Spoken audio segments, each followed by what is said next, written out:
Assalomu alaykum futbol muxlislari. Bugun sizlar bilan futbol olamidagi eng so'nggi yangiliklar bilan tanishib chiqamiz. Agar kanalimizga obuna bo'lmagan bo'lsangiz, obuna bo'ling va ushbu videoga kanalimiz rivoji uchun like bosishni unutmang. Manchester City hujumchisi Erling Haaland yaqin kelajakda klubini o'zgartirish imkoniyatini istisno qilmayapti. Ayniqsa Josep Guardiola mavsum yakunida jamoani tark etishi mumkin bo'lgan bir paytda.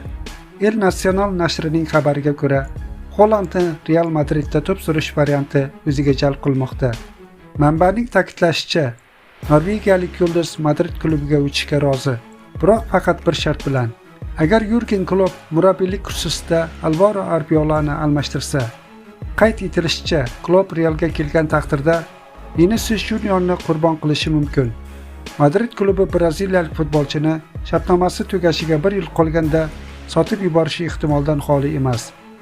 Ushbu transferdan tushadigan mablag' Haalandning transferini moliyalashtirishga yordam berishi mumkin.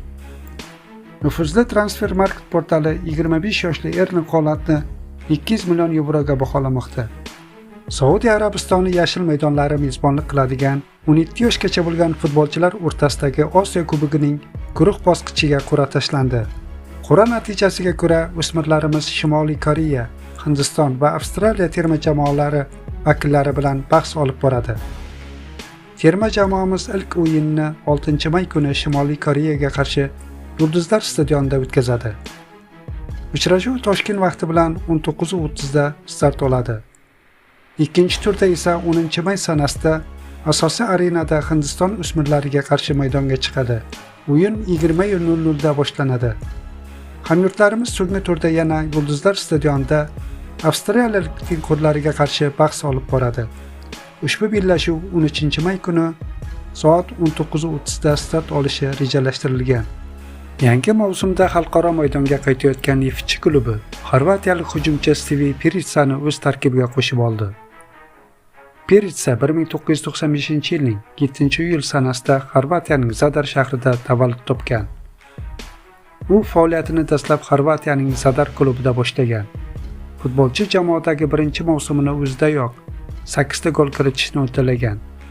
Shundan so'ng 2013-yilning 1-avgust sanasida keyingi yillarda futbolchi Isroil, Turkiya, Belgiya, Niderlandiya, Angliya, Italiya kabi mamlakatlarning oliy ligasida to'p tepdi. Udinese jamoasidagi faoliyati davomida Roma, Milan, Napoli, Juventus kabi A Seriya grandlari darvozasini ishg'ol etishni uddalagan. Futbolchi yakunlagan mavsumni Ruminiyaning Dinamo Buxarest klubida o'tkazdi va mavsum davomida 16 ta o'yinda maydonga tushib, 6 ta gol kiritishni uddaladi.